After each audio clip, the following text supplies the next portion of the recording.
Everyone, कैसे आप लोग। मेरा नाम है शॉर्ट और आपका स्वागत है आपके अपने चैनल सक्सेस की शॉर्ट में। आज की क्लास में हम लोग देखेंगे मोमेंटम के बारे में, जैसा कि आप लोगों ने थंबनेल देख लिया होगा। लास्ट क्लास में हम लोग न्यूटन के फर्स्ट लॉ ऑफ मोशन के बारे में समझे थे और मैंने बताया था कि न्यूटन के फर्स्ट लॉ ऑफ मोशन में कि मैं अगला जो वीडियो आएगा वो न्यूटन के सेकेंड लॉ ऑफ मोशन के बारे में आएगा।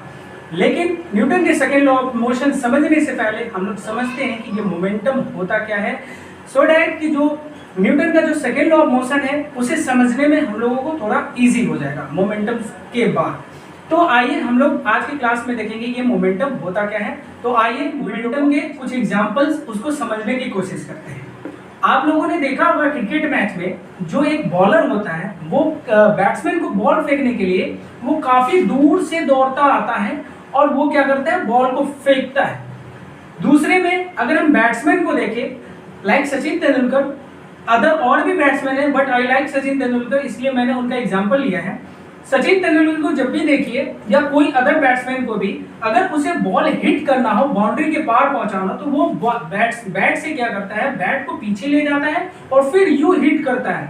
क्यों करता है? बिकॉज वो बॉल काफी दूर तक चला जाए, इसके वजह से वो बॉल को वो हिट करते हैं। अनदर एग्जांपल देखते हैं, जो जैवलिन थ्रोअर होते हैं, जो जैवलिन पकड़ के दौड़ते हैं और उसको फेंकते हैं, थोड़ा पीछे की तरफ जाते हैं और दौड़ के आते हैं और फेंकते हैं। बिकॉज क्योंकि वो जो थ्रोअर है वो वो जो थ्रो कर रहे हैं उस जैवलिन को वो दूर चला जाए। या फिर बैडमिंटन जो प्लेयर है, उन बैडमिंटन प्लेयर को अगर देखा जाए तो वो बैडमिंटन खेलते टाइम वो क्या करते हैं, बैडमिंटन को यूं पीछे करते हैं और फिर यूं ऐसे करके हिट करते हैं। क्यों? ताकि उस जो बैडमिंटन में वो जो है उसको ताकि अच्छे से वो क्या कर सके, हिट कर सके। तो उसी प्रकार से हम लोग देखते हैं कि ये मोमेंटम का काम क्या होता है। देखिए मोमेंटम के बारे में हम लोग जानते हैं कि मोमेंटम दो क्वांटिटी से मिलकर बना है। पहला क्वांटिटी क्या है, मास। दूसरा क्वांटिटी क्या है, वेलोसिटी। जैसा कि यहाँ पे देख रहे होंगे मैं लिख रखा हूँ, मोमेंटम क्या होता है, the momentum of an object. किसी भी ऑब्जेक्ट का जो मोमेंटम होता है वो किस पे है, is the product of its mass and velocity. Is the product of its mass and velocity. वो जो मोमेंटम है वो किस पे डिपेंड करता है, उसके मास और वेलोसिटी पे करेगा डिपेंड। जैसा मैंने यहाँ लिख दिया, मोमेंटम को हम लोग p से रिप्रेजेंट करते हैं, मास को m से रिप्रेजेंट करेंगे एंड वेलोसिटी को v से रिप्रेजेंट करते हैं। तो आइए हम लोग आगे देखते हैं।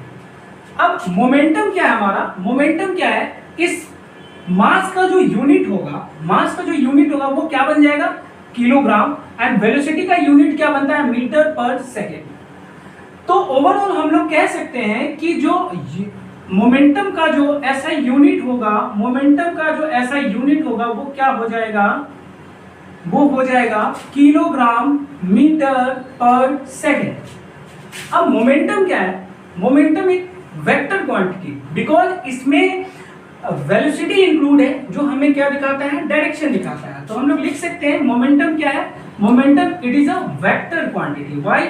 क्योंकि ये हमें क्या दिखाता है, वेलोसिटी। इसमें वेलोसिटी होती है और वो हमें एक डायरेक्शन दिखाती है।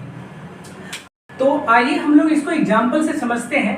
सपोज कीजिए कि एक साइकिल है, फॉर एग्जांपल अगर हम बात करें, एक साइकिल है, ठीक है, उसकी जो मास की अगर बात करें तो उस साइकिल की जो मास है वो 50 kg है, 50 किलोग्राम है। एंड उस साइकिल की जो वेलोसिटी होगी वो है 60 मीटर पर सेकेंड।